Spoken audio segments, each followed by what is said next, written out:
when broken dreams and broken promises are scattered everywhere, and broken hearts still continue to bleed.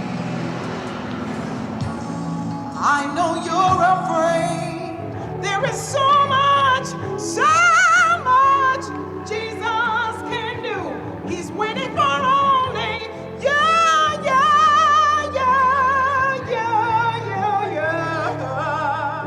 I feel like Reverend Jesse Jackson.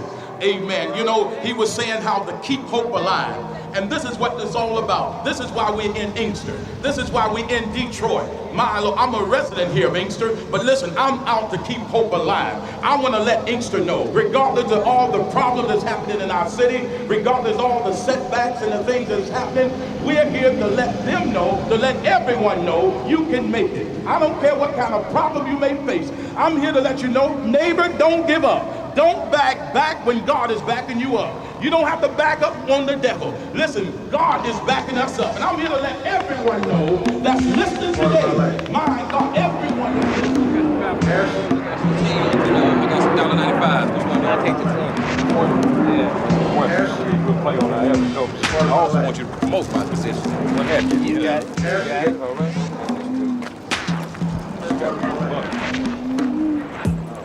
Tight. Look, bitch.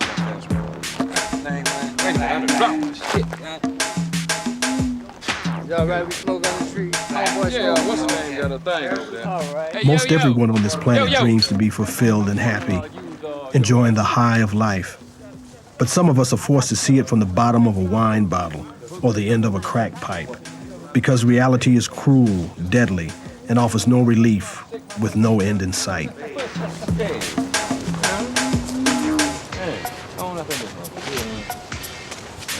You lost a dime. Boy, you motherfuckers ain't got no respect for money. That's a dime, man. Man, you know I sell this shit, I bet y'all see a dime and collect it. And what have you? Yeah, give me a hit, man. I told you, look, I gave up about everything. Here you go. I don't smoke this motherfucking shit, man. Come on, man, get my hooter back, man. Come on, man, take a minute, man. No, come on, man. Is it good? It's all right. Oh, man, I told you. I'm one of the original Marvelettes. Actually, there are 5 of us, and we were born and raised right here in this old country town called Inkster. And the street that we're stationed on right now is called Harrison. Actually, it was Skid Row, believe it or not. I was born on Skid Row, and I'm not ashamed of it. I'm not too proud to beg, and I love you and miss you much. Yes, one of the original Marvelettes. Gold record, please, Mr. Postman.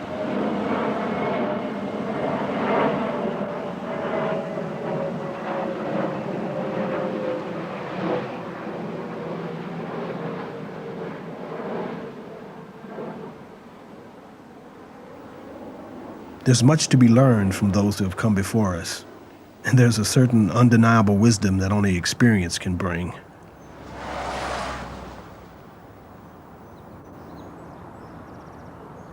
I moved to Inkster September 30th, 1930, and I started school here, and I graduated from the 8th grade. This was the front door of the school.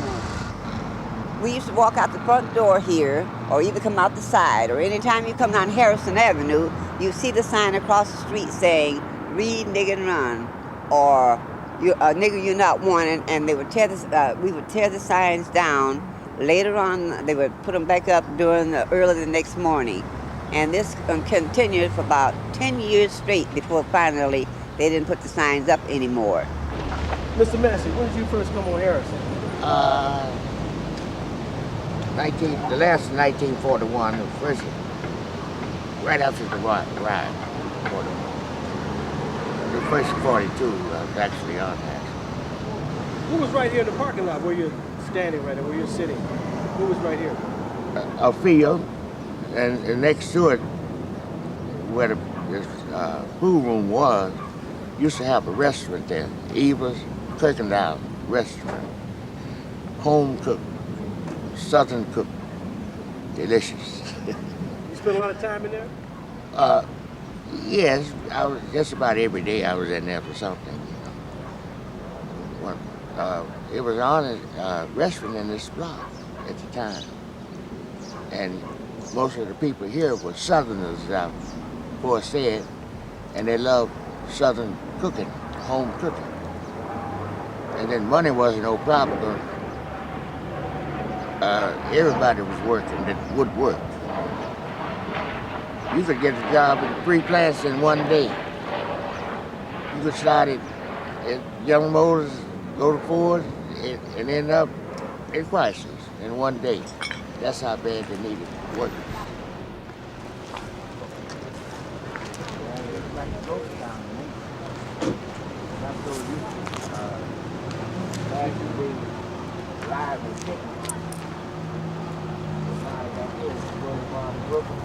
We could even sleep outdoors in Inkster up until 1943. And that's when the projects were built off of Carlisle on Irene Street. And when they built that there, then the different people that came into Inkster, they weren't reliable enough or something. It was nice, but people were arriving from the South every day, coming up to get jobs.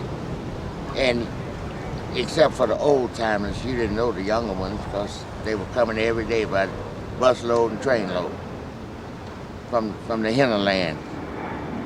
That's south of the border. We had drugstores up in Inkster. We had 2, one on the south side, one on the north side. And if you go in the store, they would refuse to serve us. And then we had to go to Dearborn or go to Wayne to get service there. It was just like it used to be down south. They didn't like blacks on the other side of Michigan Avenue. They had a restaurant. You know where that trailer camp is, right in front of Old Inkster High? Used to be a streetcar there named Mounties. Then they changed it to Brownies. And the kids that's going to Inkster High couldn't even go across to get a sandwich. They took it out the back. So we got together and knocked the streetcar over. He moved to Wayne. Now, this is going in Wayne. You see a big sign at the restaurant that say Brownies. So we put him out of business because if we couldn't eat there and could buy the food there, we didn't need it in Inkster. So that was the beginning of the, we were stressing our civil rights. After all, we were citizens like everybody. Yes, I ain't seen this much action in 15 years, man.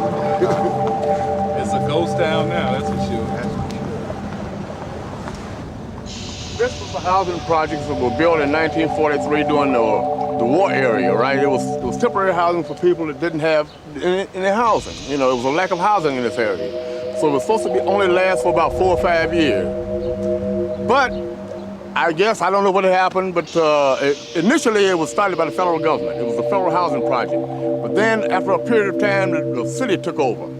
And it's ridiculous. You know, the houses are run down, they're not fit, they're not adequate for people to live in, but they're still standing. The whole family, nine kids, 7 boys and 2 girls right here, right?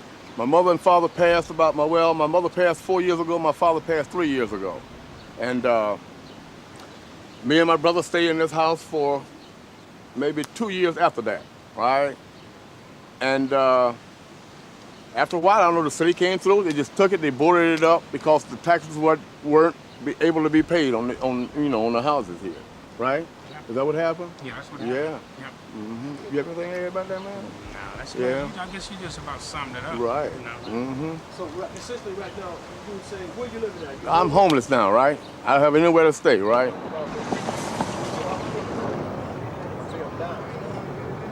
There's an epidemic of the homeless throughout the world. And in the U.S., the problem is out of control. And the money-slick politicians really have no answers. It deals a crushing blow to the lives of those who must live in and on the streets, enduring and suffering in the cities and towns of America, with no money, no job, no nothing.